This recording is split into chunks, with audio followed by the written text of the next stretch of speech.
तो गाइज मैं हूं आयुष और आप देख रहे हैं रेसल इंडिया। स्वागत है आपका आज की इस वीडियो में, जो कि है हमारी वीकली Q&A वीडियो। हर फ्राइडे को हम करते हैं और आप लोगों के क्वेश्चंस मैं पिक करता हूं अपनी पोस्ट से। और इतने सारे क्वेश्चंस होते हैं, मतलब भाई आप लोगों की इंटरेक्शन देख के मजा आ जाता है, तो उसके लिए थैंक यू। और अगर आपको लगता है कि आपका क्वेश्चन पिक नहीं हुआ या फिर कवर नहीं हुआ है, आप कॉमेंट कर सकते हैं नीचे, मैं कोशिश करूंगा उसकी रिप्लाई करने की। पहले क्वेश्चन से स्टार्ट करते हैं, जो कि आता है AS रेसल की तरफ से।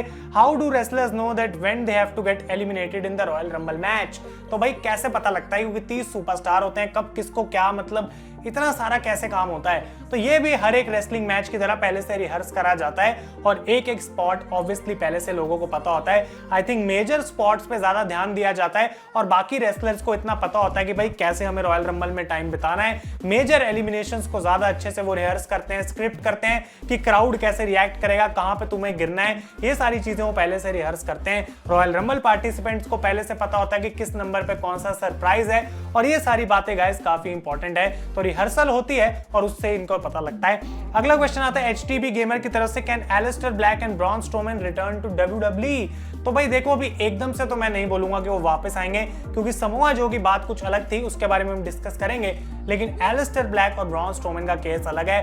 काफी रूमर्स ऑलरेडी बताते हैं कि एलिस्टर शायद अब AEW में जाने वाले हैं, और ब्रॉन स्ट्रोमैन ऑलरेडी जो है अपनी इंडिया अपीयरेंसेस के लिए काफी पैसे मांग रहे हैं। उनको इतनी जल्दी नहीं होगी एक बार फिर से नौकरी ढूंढने की, क्योंकि खूब पैसा उन्होंने भी कमाया है। तो आई डोंट थिंक कि अभी वो वापस आएंगे, लेकिन डेफिनेटली अगर WWE को लगता है कि फ्यूचर में उनसे कोई गलती हुई है, तो वही हो सकता है कि वो उनको वापस ले आए। अगला क्वेश्चन आता है हेलो गेमर्स की तरफ से, what are your expectations for Samoa Joe return? भाई देखो, मैं बहुत ज्यादा खुश हूं इस बात से कि WWE ने समोआ जो जैसे टैलेंट को AEW में नहीं जाने दिया, क्योंकि आई थिंक अगर जो वहां पे चले जाते तो काफी फायदा AEW को होता, क्योंकि वो कैरेक्टर ही ऐसा है जिसको लोग देख के एकदम से काफी खुश हो जाते हैं। NXT को बहुत समय से जरूरत थी एक ऐसी चीज की जो कि शो में कुछ नया डाल सके, उसको इंटरेस्टिंग बना सके, एंड समोआ जो डेफिनेटली वो चीज कर सकते हैं। कहीं ना कहीं ये भी हो सकता है कि उनको वापस इसलिए एज ए जनरल मैनेजर का असिस्टेंट लाया गया ताकि लोग यही सोचें कि जो अभी भी लड़ नहीं सकता, लेकिन एक्चुअली में कुछ टाइम बाद हो सकता है उनका इन रिंग रिटर्न भी हमें देखने को मिले। तो एक्सपेक्टेशंस काफी ज्यादा है और उम्मीद करूंगा कि ये चीज NXT की फेवर में ही काम करे। अगला क्वेश्चन आता है नरोत्तम की तरफ से, और ये कहते हैं भाई कौन सा मैच बेटर होगा, AJ स्टाइल्स वर्सेस फील्ड या फिर एज वर्सेस सेथ रॉलिंस? तो देखो, मैं एज वर्सेस रॉलिंस ज्यादा देखना चाहूंगा। मेरे हिसाब से वो एक बड़ा मैच है ज्यादा, और रेसलिंग वाइज अच्छा होगा, प्रोमो वाइज अच्छा होगा। AJ versus field wrestling wise ठीक मैच हो सकता है, क्योंकि ऑब्वियसली AJ स्टाइल्स है भाई, किसी के साथ भी अच्छा मैच दे सकते हैं। लेकिन आई थिंक कि ओवरऑल यहाँ पे बात ये है सिंपल सी कि भाई एज वर्सेस रॉलिंस मेरा पर्सनल फेवरेट रहेगा। अगला क्वेश्चन आता है अमन पटेल की तरफ से, और ये कहते हैं what's your opinion on AEW trolling WWE and Vince McMahon directly? देखो भाई, सिंपल सी बात है, बहुत बार हमें देख चुके हैं कि AEW WWE को ट्रोल कर रही है, उनके बारे में कुछ बात कर रही है, और इसके ऊपर मैं ये बात बोलूंगा कि भाई मेरी कंपनी तो है नहीं, तो मैं उनको जाके रोक तो सकता नहीं, लेकिन ये बात कहीं ना कहीं अच्छी नहीं है।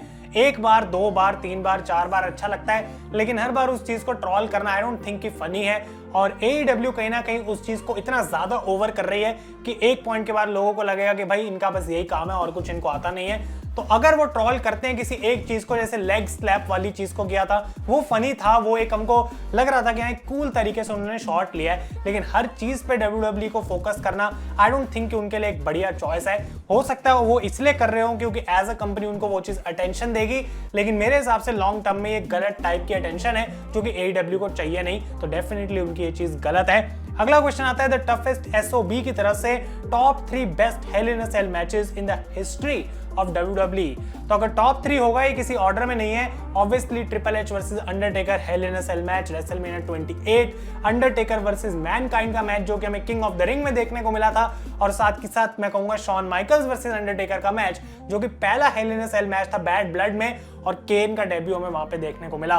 तो मैच आइकॉनिक था, मोमेंट्स आइकॉनिक थी, हिस्टोरिकल मैचेस हैं, और ये तीनों मेरे टॉप 3 में डेफिनेटली आएंगे।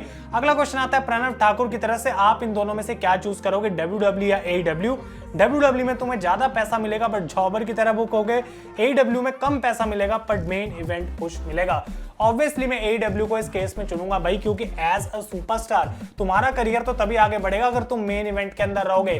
पैसे एक पॉइंट तक तुम कम कमा सकते हो, लेकिन अगर AEW में तुम कम पैसे कमा के मेन इवेंट में जा पाए तो हो सकता है फ्यूचर में WWE भी तुम में इंटरेस्टेड हो, या फिर और बड़ा ऑफर AEW ही तुम्हें दे दे।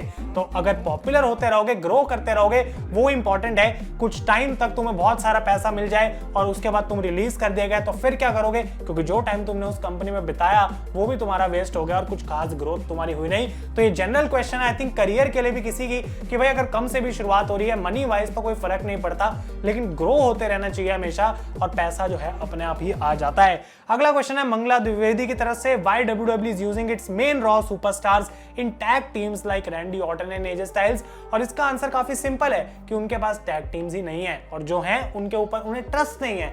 विंस मैकमैन को ऐसा लगता है AJ Styles, रैंडी ऑर्टन हमारे टॉप स्टार्स हैं, अगर टैग टीम में कुछ अच्छा करना है तो इनको एक टैग टीम में डाल दो। सेथ रॉलिंस और ब्रॉन स्ट्रोमैन के साथ भी यही चीज करी थी। ऐसा ही चलता है मेन रोस्टर पे भाई, और यही उनकी थिंकिंग हमेशा रहती है, तो इसमें हम तो कुछ चेंज नहीं कर सकते। लेकिन कहीं ना कहीं ये बात मैं बहुत बार बोल चुका हूं कि टैग टीम डिवीजन में सिर्फ टैग टीम्स ही हो तो भाई मजा आता है और बाकी सुपरस्टार्स अपना काम कर सकते हैं और मिड कार्ड और मेन इवेंट की स्टोरी लाइंस वो चला सकते हैं। अगला क्वेश्चन आता है संस्कार की तरफ से और ये कहते हैं, आयुष भाई क्या तुम्हें लगता है कि फ्यूचर में डोमिनिक को बड़ा सुपरस्टार बनाने के लिए रे मिस्टीरियो को वो बिट्रे कर देंगे और एडी गुerrero को अपना फादर बुलाएंगे, रे मिस्टीरियो के साथ फ्यूड उनकी हो सकती है?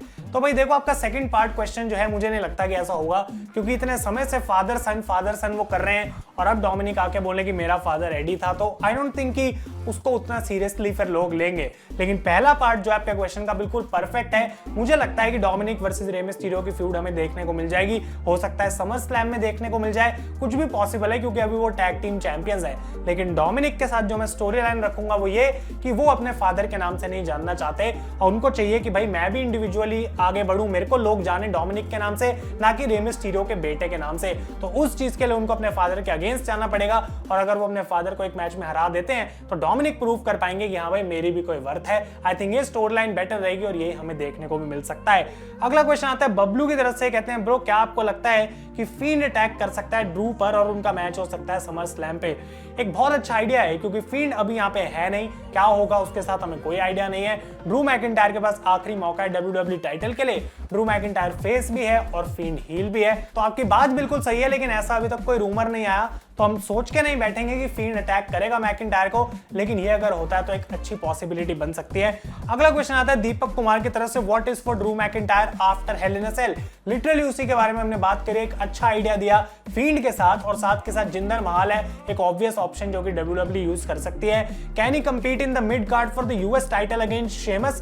This will definitely improve mid card superstar like Ricochet and Humberto, and if Drew wins the US title he will become Grand Slam champion। एक और अमेजिंग आइडिया, और इसी वजह से मैं Q&A करता हूं क्योंकि भाई हर आइडिया मेरे दिमाग में तो आता नहीं और मैं कोई एक्सपर्ट नहीं हूं। आप लोगों के अच्छे आइडियाज हैं जो कि यूज करे जा सकते हैं। मैकिंटायर अगर US चैंपियन बनते हैं, एक तीर से दो निशाने, ग्रैंड स्लैम चैंपियन और साथ के साथ मिड कार्ड को भी तुम अच्छा कर दोगे। और अगर फील्ड के साथ फ्यूड होती है तो फील्ड को भी भाई मिड कार्ड में डाल दो ना। किसने ये बात बोली है हर बार कि फील्ड को मेन इवेंट में ही रहना है? अगर हो सकता है फील्ड मिड कार्ड में रहे तो उसको लोग ज्यादा अच्छा समझें, तो पॉसिबिलिटीज काफी हैं और दोनों ही के क्वेश्चन से मैं एग्री करता हूं। अगला क्वेश्चन आता है यश की तरफ से, अरे भाई देखो फिर से वही वाली बात है, मेरे को लगता है रात को मैं क्वेश्चंस पढ़ रहा था तो सिमिलर चीजें एक साथ ही आ गई क्योंकि ऑर्डर में मैंने क्वेश्चंस निकाले हैं तीनों और सिमिलर यही क्वेश्चन बोल रहे हैं ड्रू मैकिंटायर और उसके बारे में। तो भाई मैंने आपको बता दिया है कि क्या पॉसिबिलिटी है और अगर यहाँ पे फील्ड अटैक करता है ड्रू मैकिंटायर को तो मनी इन द बैंक में भी उनका मैच किया जा सकता है। तो सारी चीजें हो सकती हैं और आपके आइडियाज में जैसे कि कह रहा हूं काफी बढ़िया है। अगला क्वेश्चन आता है एजे स्टाइल्स की तरफ से, भाई तुम्हारी शाहिद खान और मुकेश अंबानी की वीडियो में गौतम कौन है? तुमने उसको चैनल से निकाल दिया, कुछ ऐसा ही कह रहे हैं। तो भाई ये बात मैं आई थिंक पहले बहुत बता चुका हूं कि जो वो बंदा था जिसने उस वीडियो में जिसकी आवाज है वो मैं तो नहीं हूं, पहली बात, और ये काफी क्लियर है। लेकिन गौतम वाज माय फ्रेंड जो कि अभी भी है, लेकिन पर्सनल रीजंस की वजह से उसने आगे कंटिन्यू नहीं करना सही समझा और चैनल को छोड़ दिया। तो सिंपल सी बात है भाई, कोई ऐसी दिक्कत नहीं थी वहां पे और वो वीडियो इतनी पॉपुलर है कि बहुत सारे लोगों के दिमाग में क्वेश्चन आता है कि वो बंदा कौन था और अब जो वीडियो बना रहा है भाई ये कौन आ गया। तो भाई ऐसा कुछ नहीं है, वो कुछ ही टाइम तक था और उसके बाद सारी वीडियोस मैं ही बना रहा हूँ, आप जानते हैं इतने टाइम से। तो ये इसके पीछे रियलिटी है और आई थिंक मैं पहले इसको आंसर कर चुका हूँ। अगला क्वेश्चन आता है डेथ रेडर अंश की तरफ से, bro why Roman Reigns was getting boo when he was pushed but John Cena did not get the boo when he was pushed continuously and winning WWE championships? एक simple सा फर्क है भाई, John Cena जब WWE championship जीत रहे थे, मैं ये तो नहीं बोलूंगा कि लोग उसको हर बार देखना चाहते थे, लेकिन जॉन सीना को ऐसा नहीं था कि कभी भी पूरा क्राउड बू कर रहा है या पूरा क्राउड चीयर कर रहा है। जॉन सीना एक पोलराइजिंग सुपरस्टार थे और उनको लोग चीयर भी करते थे। जॉन सीना एक कंपनी मूवर थे, वो भाई मर्चेंडाइज इतनी बिकवाते थे कि WWE ने सोचा है बंदा हमारा प्रॉफिट इतना कराता है, फर्क नहीं पड़ता है इसको रिएक्शन कैसा मिलता है, इतनी सारी मर्चेंडाइज अगर ये बिकवा दे तो भाई हमारे लिए कितना बढ़िया है। और ये मेन रीजन था कि आखिर सीना ने कभी हील टर्न क्यों नहीं करा, क्योंकि कंपनी के लिए वो बहुत ज्यादा प्रॉफिटेबल है फेस गिमिक में। रोमन रेंस दूसरी तरफ एक अलग सीन है, क्योंकि भाई वो पहली बात तो टाइम दूसरा आ गया, फैंस बिल्कुल नए आ गए, नए लोगों ने रेसलिंग देखनी स्टार्ट करी, पुरानों ने छोड़ दी। और रोमन रेंस को जिस टाइम पे पुश करा जा रहा था, आई डोंट थिंक कि रोमन रेंस उतने अच्छे थे सच में जितना उनको दिखाया जा रहा था, और ये मेरा पर्सनल ओपिनियन है। अब रोमन रेंस ने वो चीज प्रूव कर दी कि एज ए हील वो कितने बेटर हैं, और मैं अब उनकी खूब तारीफ भी कर रहा हूं। तो उस टाइम पे आई थिंक लोगों को ऐसा लग रहा था कि वो उतने अच्छे नहीं है, बल्कि जॉन सीना एक ऐसा था कि हाँ भाई ये बंदा है तो सही, लेकिन ये बोर कर रहा है, अब हम क्या ही कर सकते हैं। तो ये बेसिक डिफरेंस है। अगला क्वेश्चन आता है आदित्य की तरफ से, और ये कहते हैं भाई कि don't you think Randy Orton is carrying W W Raw, क्योंकि WWE चैंपियन तो इतने समय से कुछ कर नहीं रहे हैं, और रैंडी ऑर्टन काफी समय से बढ़िया भी हैं, जब से लेजेंड्स को उन्होंने इतना मारा था। तो आपकी बात से मैं एग्री करता हूं, लेकिन कैरी भाई इस टाइम पे कोई भी मंडे नाइट रॉ को नहीं कर रहा। ऐसा नहीं है कि एक बंदे की वजह से मैं रॉ देखता हूं, वो एक अच्छी चीज है डेफिनेटली। आरके ब्रो मुझे पसंद आते हैं, उनकी कॉमेडी में मैं हंसता हूं, लेकिन तब भी 3 घंटे के शो में अगर भाई 15-20 मिनट अच्छे हैं भी, तो वो पूरे शो को अच्छा नहीं कर सकते। तो रॉ को कैरी कोई नहीं कर पा रहा। ये हम जरूर कह सकते हैं कि रोमन रेंस स्मैकडाउन को कैरी कर रहे हैं, क्योंकि 2 घंटे का शो है, उसमें 4-5 सेगमेंट तो रोमन रेंस की होती हैं। तो पूरे शो में उनको ऐसे फैला दिया जाता है कि लगता है भाई अगर ये बंदा हट गया तो शो का क्या होगा। लेकिन Randy Orton I think obviously उनको हटाएंगे रॉ से तो और बेकार हो जाएगी, लेकिन कैरी वाला पॉइंट आई थिंक ऐसा कुछ नहीं है। अगला क्वेश्चन आता है प्रतीक की तरफ से, भाई एक रैपिड फायर है, एमजेएफ और रोमन रेंस। देखो सिंपल सी बात है, हील पॉइंट ऑफ व्यू से पूछ रहे हैं, दोनों कमाल है। रोमन रेंस एक्सपीरियंस, लेकिन एमजेएफ व्हाट अ टैलेंट। मैं इतना ही बोलूंगा, कोई कंपैरिजन नहीं है। एक बंदा अभी जस्ट आया है और अपनी पीक से बहुत दूर है, और दूसरा बंदा अपनी पीक पे है। रेसलमेनिया 29 एंड 33 स्टेज ये कह रहे हैं, तो भाई देखो मेरा वन ऑफ द फेवरेट्स 29 है, लेकिन 33 में तब भी बोलूंगा, क्योंकि भाई कुछ अलग ही WWE ने तब कर दिया था, पता नहीं क्या ही कमाल था वो। जूडस और head of the table best theme definitely Judas, उसका मतलब भाई मजा ही कुछ अलग है, लोग जब गाते हैं साथ में। शार्लेट और Bayley best in your opinion. I think Bayley मेरे हिसाब से वो एंटरटेनिंग ज्यादा है। शार्लेट में भी बेटर रेसलर हो सकती हैं, लेकिन बेली मुझे एंटरटेन ज्यादा करती हैं, और वो मेरे लिए इंपॉर्टेंट है। स्टाइल्स और माइकल्स, भाई ये देखो ये एक ऐसा क्वेश्चन है जो कि मैं कह सकता हूं कि मॉडर्न टाइम का शॉन माइकल्स एजे स्टाइल्स है, और हम कह सकते हैं कि पुराने टाइम का एजे स्टाइल शॉन माइकल्स था। तो इनके बीच में ऐसा कोई कंपैरिजन नहीं, लेकिन शॉन माइकल्स ने क्योंकि इंडस्ट्री में वो चीज इंट्रोड्यूस करी थी, तो इसलिए मैं उनका नाम लूंगा। विंस मैकमैन वर्सेस पॉल, मतलब triple H, best creative and best businessman. तो भाई मेरे हिसाब से best creative triple H, best businessman Vince McMahon, और एक टाइम पे Vince McMahon was also the best creative. तो क्या कुछ सालों बाद ट्रिपल एच भी बेस्ट क्रिएटिव पॉसिबली हो सकते हैं? क्या मेन रोस्टर के साथ वो अच्छा काम कर सकते हैं? क्योंकि एनएक्सटी को संभालना कहीं ना कहीं तब भी इजी है as compare to Raw and SmackDown. और ये पूछते हैं विंस और टोनी खान, तो भाई यहाँ पे फिर से मैं विंस बोलूंगा। टोनी खान आई थिंक एक स्टार्ट के हिसाब से वो एक बहुत अच्छे तरीके से अपनी कंपनी रन कर रहे हैं। किसी ने सोचा नहीं था कि इतने बड़े बड़े स्टार्स को वो अपनी कंपनी में अट्रैक्ट कर पाएंगे, वो चीज उन्होंने करी है। तो वो एक सक्सेसफुल पाथ पे जा रहे हैं, लेकिन कई सारी चीजें उनको सही करनी है, और विंस ऑब्वियसली इतने टाइम से हैं यहाँ पे। लेसनर और सीना बेस्ट पार्ट टाइमर, तो ये टफ क्वेश्चन है, और इन्होंने लिखा था हार्डेस्ट भाई मतलब रैपिड फायर, काफी मुश्किल क्वेश्चंस तो थे, लेकिन इसमें से एक नाम मुझे चुनना हो तो मैं बोलूंगा ब्रॉक लेसनर। अब उसका रीजन ये है कि भाई जॉन सीना जब आए हैं पिछले कुछ टाइम में, तो एज अ पार्ट टाइम उन्होंने कुछ बहुत बड़ा नहीं करा, छोटी छोटी चीजों में पार्ट लिया है। लेकिन लेसनर जब भी आते हैं तो मेन चीज का पार्ट होते हैं, इस वजह से मैं लेसनर को पिक करूंगा। अगला क्वेश्चन आता है नवीद की तरफ से, कहते हैं आयुष ब्रो, जैसा कि रेसलमेनिया और रॉयल रंबल का रिवाइंड एपिसोड बनाया था, क्या समर स्लैम का भी आएगा? बिकॉज वो भी WWE के 4 मेजर शोज में से एक है।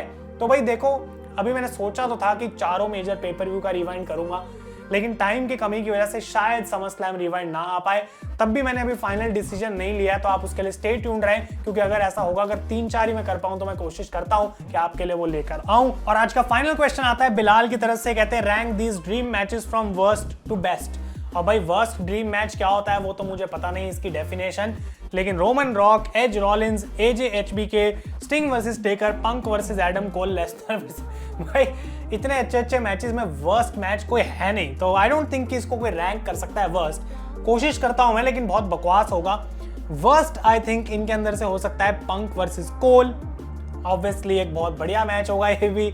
उसके बाद मैं डाल सकता हूं एज वर्सेस सेथ रॉलिंस, उसके बाद मैं डाल सकता हूं Sting versus Undertaker, Lesnar versus Lashley, और Roman Reigns versus the Rock, और सबसे ऊपर obviously AJ Styles Shawn Michaels. क्या पहले तो नहीं बोल दिया मैंने? तो मैं कंफ्यूज हूं खुद ही, लेकिन भाई इसको आई डोंट थिंक कि कोई रैंक कर सकता है। तो इसके साथ हम खत्म करेंगे भाई आज का Q&A का episode. Thank you so much for watching. आप लोगों के क्वेश्चंस पढ़ के मजा आ जाता है और आज हमने देखा कि आप लोगों का दिमाग भी भाई बहुत तेज है, जो ओपिनियंस आपके होते हैं वो बहुत कमाल के रहते हैं। तो गाइस अगर आपको वीडियो पसंद आई है लाइक करें। Thank you so much for watching. मैं हूं आयुष और आप देख रहे हैं रेसल इंडिया।